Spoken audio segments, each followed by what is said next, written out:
El día de hoy vamos a ver el tema 15, la parte A, que tiene que ver con el sistema inmunitario cutáneo, es decir, la respuesta inmunitaria en piel. Este tema se ha organizado en una serie de 2 videos, de los cuales este es el primero. Comenzaremos nuestra revisión estudiando los componentes del sistema inmunitario cutáneo, las distintas poblaciones celulares que tienen protagonismo especial en la respuesta inmunitaria en piel, pero también otros componentes mediadores solubles y la interrelación general que se da entre ellos. Luego vamos a pasar a estudiar lo que se ha conocido como fotoinmunología, es decir, los efectos de la radiación ultravioleta en la respuesta inmunitaria. Y finalmente, como una visión integradora, vamos a analizar algunos ejemplos de inmunopatología cutánea. Mucho de lo que hemos aprendido en inmunología se debe al estudio de modelos animales. En el área de piel en concreto, el modelo de ratón ha sido sumamente utilizado. Sin embargo, es importante que nosotros estemos conscientes que hay diferencias entre el modelo animal y el ser humano. En esta figura hay diferencias que resaltan a simple vista. La epidermis humana, por ejemplo, tiene muchas más capas. La piel de ratón tiene muchos más folículos pilosos por unidad de área que la piel humana. También las poblaciones celulares tienen diferencias. En la epidermis del ratón hay una población de linfocitos T epidérmicos dendríticos que no está descrita hasta ahora en seres humanos. Y así por el estilo. En este caso he resaltado las diferencias, pero es claro que hay suficientes semejanzas como para hacer que el modelo de ratón sea útil para proporcionarnos información de qué sucede en el ser humano. Así que mientras tengamos claros que debemos ser cautelosos al interpretar nuestros resultados, podremos seguir disfrutando de las ventajas de estudiar estos modelos animales.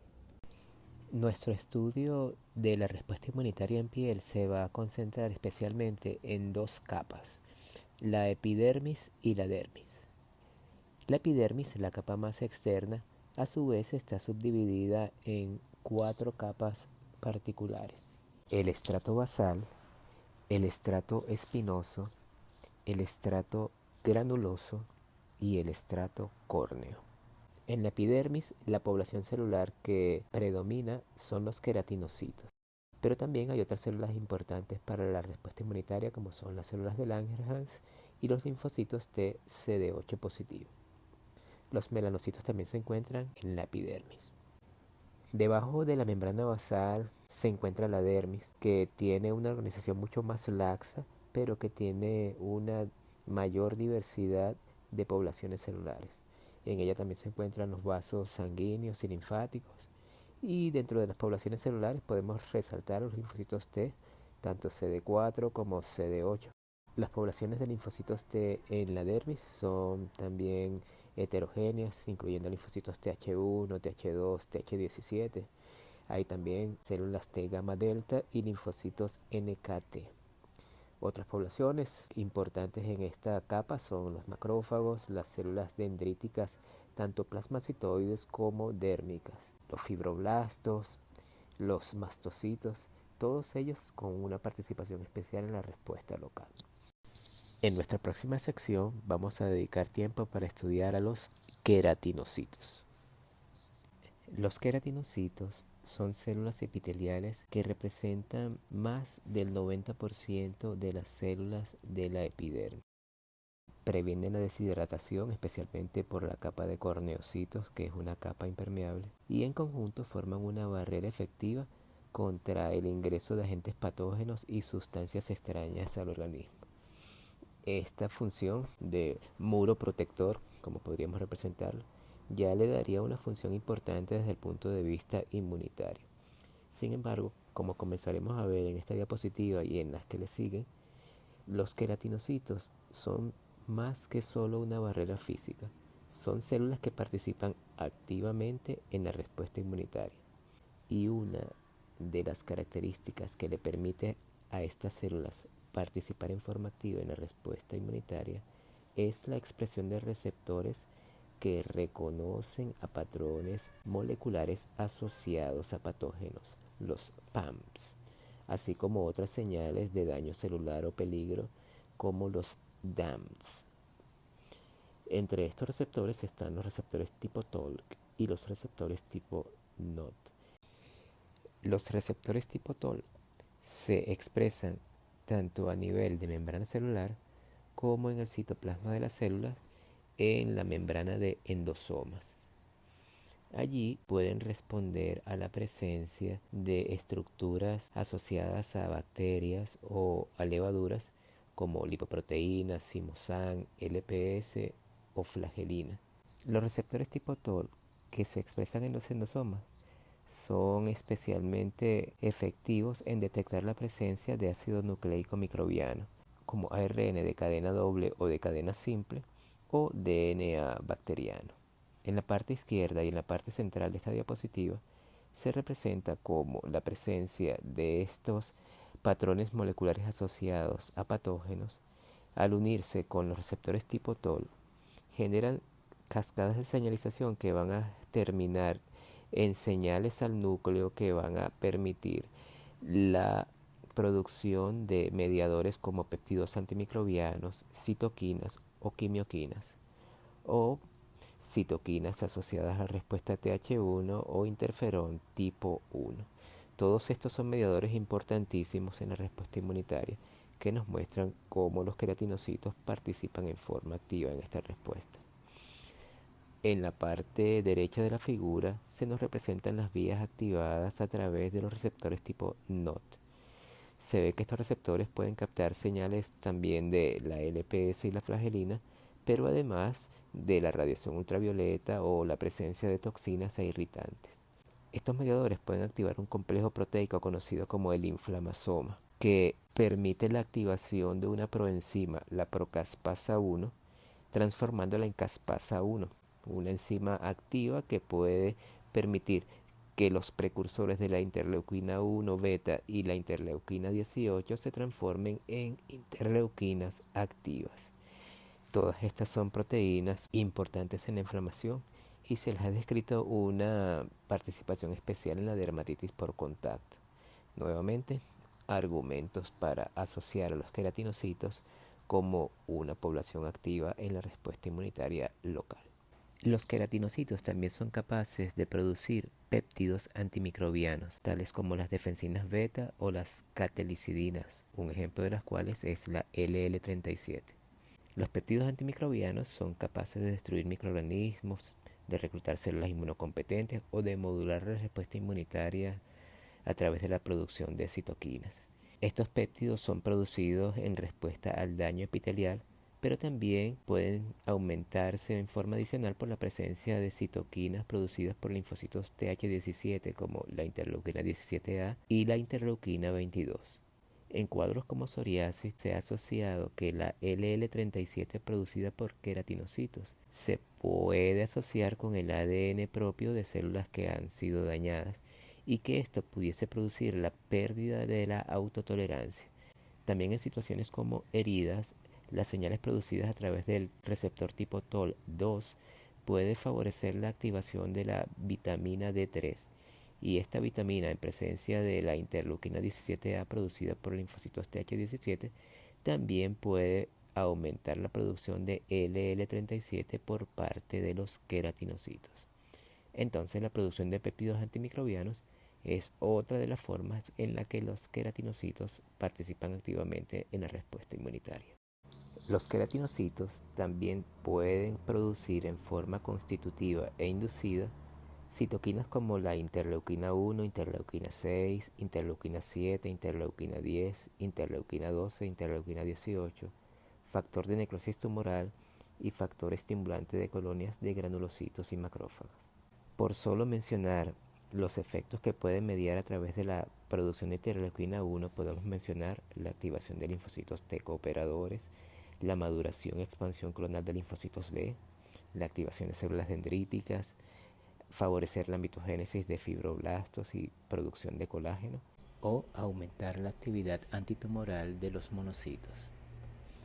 A través de la producción de quimioquinas como CCL20, CXCL9, 10 y 11, puede favorecer la atracción de linfocitos T efectores a través de la producción de interleuquina 8 de CXCL1.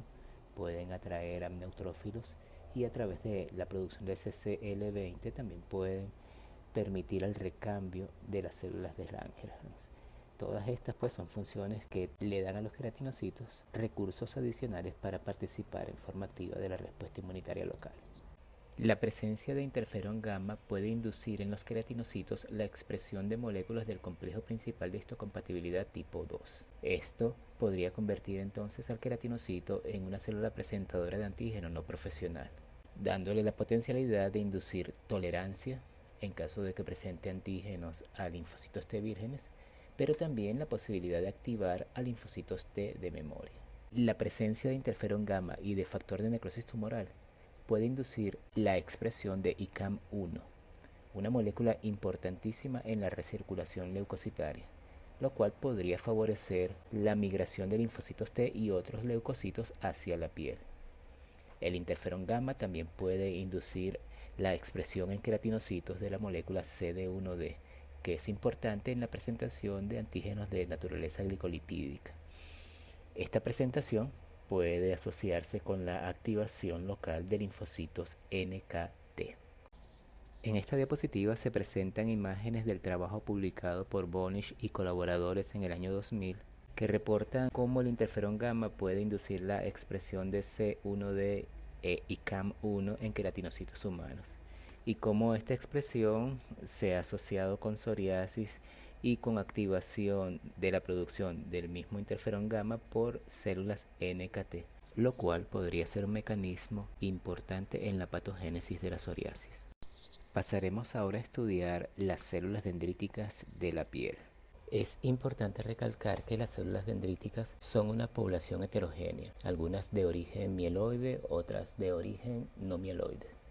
El estudio de la diferenciación y la clasificación de este grupo celular es muy activo y se actualiza con bastante frecuencia.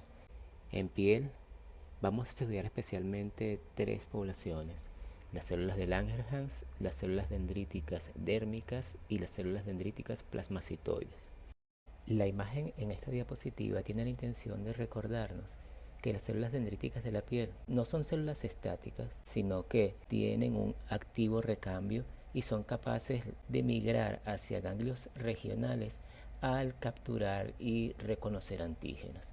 De manera pues que debemos tener esta imagen presente. La respuesta acá es una respuesta dinámica porque las mismas células no son células estáticas, sino que tienen la capacidad de movilizarse. Concentremos nuestro estudio en este momento en las células de Langerhans. Estas son las células dendríticas ubicadas en la epidermis, formando entre un 2 y un 4% de las células de esta capa. Ese número pudiera parecer un porcentaje bastante bajo, sin embargo ellas, por estar intercaladas entre los queratinocitos y aprovechando sus prolongaciones dendríticas, forman una red inmunitaria bastante efectiva que sería en la primera línea de reconocimiento de antígenos en piel. Las células de Langerhans expresan en forma constitutiva moléculas del complejo principal de histocompatibilidad tipo 2. Por lo tanto, son células presentadoras de antígenos profesionales. Esto le da la capacidad de activar la respuesta de linfocitos T y mediar tanto respuestas de regulación como de tolerancia. Las células de Langerhans también expresan MMR, es decir, el receptor de manosa de macrófagos, lo cual le permite unirse a carbohidratos de microbios. También expresan el receptor Fc gamma 2 y el receptor Fc epsilon 1, lo cual le permite interactuar con la porción Fc de la IgG y de la IgE respectivamente. Asimismo, expresan CR3, que es el receptor para la proteína C3bi del complemento, pero que a su vez puede también interactuar con otros ligandos como el ICAM1, ICAM2, fibrinógeno y LPS. También las células de Langerhans son capaces de producir citoquinas y quimioquinas como la interleuquina 1, interleuquina 6, interleuquina 12, proteína inflamatoria del macrófago alfa, factor transformante del crecimiento beta. Todas estas características le permiten a la célula de Langerhans participar activamente en el reconocimiento local de antígenos, así como en el establecimiento de la respuesta inmunitaria, interactuando con múltiples poblaciones celulares. Pasemos ahora a estudiar las células dendríticas dérmicas. Como su nombre lo indica, estas células están ubicadas en la dermis y allí son la principal población de células presentadoras de antígenos, con capacidad para migrar rápidamente al ganglio linfático al capturar y reconocer un antígeno determinado. Pueden activar no solo linfocitos TCD4, sino que tienen la capacidad de hacer lo que se conoce como presentación cruzada de antígenos a linfocitos TCD8 positivo. Se les ha descrito una importancia especial en la dermatitis por contacto, así como en la presentación de antígenos virales como el virus herpes zóster. Quisiera ahora llamar su atención con respecto al estado de maduración de las células dendríticas. Muchas veces en la literatura vamos a ver referencias a células dendríticas inmaduras o a células dendríticas maduras. En el contexto de esta población celular, esta nomenclatura tiene un significado muy particular. Usualmente cuando se habla de células dendríticas inmaduras, en realidad se está refiriendo a células en reposo, células que no han tenido contacto con el antígeno. En ese momento, la célula expresa una gran cantidad de receptores de reconocimiento de patrones, como los receptores tipo TOL, DC-SIGN o MMR, como hemos mencionado, y tiene una baja expresión de moléculas coestimuladoras como CD83. Es decir, una célula dendrítica en reposo está preparada para reconocer y endocitar antígenos. Pero una vez que se encuentra con el antígeno, la célula dendrítica cambia y es lo que se ha denominado en la literatura a veces como maduración, que en realidad es un proceso de activación. ¿Qué sucede cuando la célula dendrítica se encuentra con un antígeno? Pues comienza a disminuir la expresión de sus receptores de reconocimiento de patrones y por el contrario aumenta la expresión de moléculas coestimuladoras y de moléculas del complejo principal de histocompatibilidad, así como la producción de citoquinas y quimioquinas que pueden asistirla o ayudarla en el proceso de activación de linfocitos T, que sería su próxima función. También se activa su función migratoria, pues salen de la piel para dirigirse hacia el ganglio linfático regional.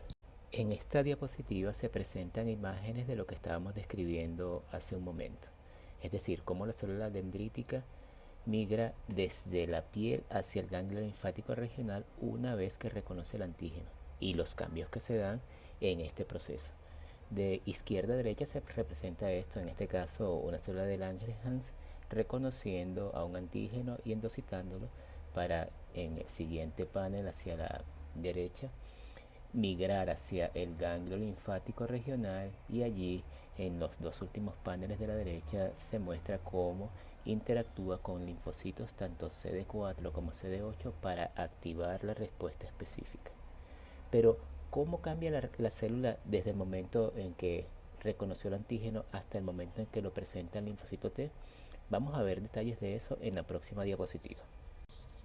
La célula dendrítica en reposo que se encuentra en piel tiene una alta capacidad para fagocitar y procesar antígenos. Al migrar, ella se va a transformar en una célula que es capaz de presentar antígenos y activar linfocitos T. Para eso debe aumentar su expresión de moléculas del complejo principal de histocompatibilidad tipo 2, también de tipo 1 si necesita hacer presentación cruzada, y de moléculas coestimuladoras, de manera que al encontrarse con el linfocito T en el ganglio linfático pueda no solo presentarle el antígeno, sino también proporcionarle las señales que van a activar la respuesta en este linfocito T. Otro de los cambios que ocurre en el proceso de maduración o de activación de las células dendríticas es la expresión de receptores que van a facilitar y dirigir su migración hacia el ganglio, receptores como el CCR7 o como ICAM1. La tercera y última de las poblaciones de células dendríticas que vamos a analizar en este estudio es el de células dendríticas plasmacitoides. Estas también se ubican en la dermis y debemos resaltar que este grupo no es de linaje mieloide, a diferencia de las células de Langerhans y de las células dendríticas dérmicas. Es decir, no expresan marcadores como CD33 o CD11C, que son típicos del linaje mieloide, y sí expresan HLA-DR, o sea, una molécula del complejo principal de histocompatibilidad tipo 2, y CD123 como marcadores distintivos. Las células dendríticas plasmacitoides son escasas en la piel sana y su presencia más bien se ha asociado con patologías como el lupus eritematoso sistémico y la psoriasis. En nuestra última parte del tema de hoy vamos a estar analizando la participación de estas células en la psoriasis. El perfil de citoquinas que producen las células dendríticas plasmacitoides es de interferón tipo 1. Con esto terminamos la primera parte de nuestra serie de 2 videos donde tratamos el sistema inmunitario cutáneo. Los invitamos a ver la segunda parte de esta presentación.